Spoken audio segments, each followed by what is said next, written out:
மேசராசிக்கு சனி பகவான் செல்வதினாலே ஏற்கனவே நான் குறிப்பிட்டது போல உலகத்தில் மிகப்பெரிய போர் அபாயம் ஏற்படும். 6ஆம் தேதிக்கு அப்புறம் பாருங்கள், திடீர்னு மிகப்பெரிய போர் அபாயம் ஏற்படும். குறிப்பாக வளைகுடா நாடுகளிலே மிகப்பெரிய போர் ஆபத்து ஏற்படும்.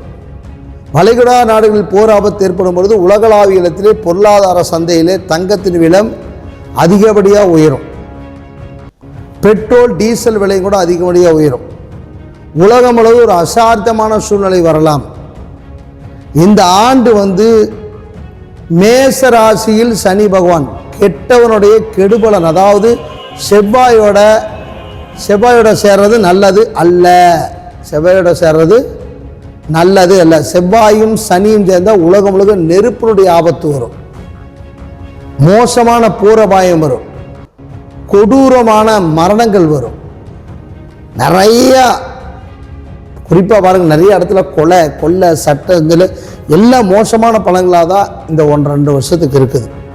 ஏன்னா அவ்வளவு கெடுபலனை இந்த 2.5 வருஷம் நம்ம எல்லா மக்களும் அனுபவிக்க போகிறோம். இது விதியுடைய பலன்.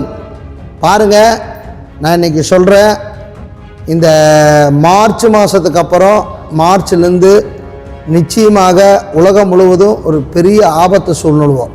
குறிப்பாக அத்தியாவசிய பொருட்களுக்கெல்லாம் நமக்கு தட்டுப்பாடு பிரச்சனைகள் நிறையா வரும். குறிப்பாக வீட்டில் பார்த்திங்கன்னா நெருப்பு சம்மந்தமான பொருட்கள் என்ன பார்த்தீங்கன்னா கேஸு, அடுப்பு, அப்புறம் இதெல்லாம் நிறையா சிக்கல்கள் வரும். வாயு பகவானுடைய ஆதிக்கம் குறைஞ்சிடும். அப்போ வாயு ஆதிக்கம் குறைஞ்சிச்சுன்னா நெருப்பினுடைய ஆதிக்கம் அதிகரிக்கும். அப்போ வீட்டில் நிறைய பிரச்சனை வரும். அது பதில் இதில் பலாபலம் எடுத்தோம்னா மேசராசிக்கு ரொம்ப கெடுபலனான நேரம்.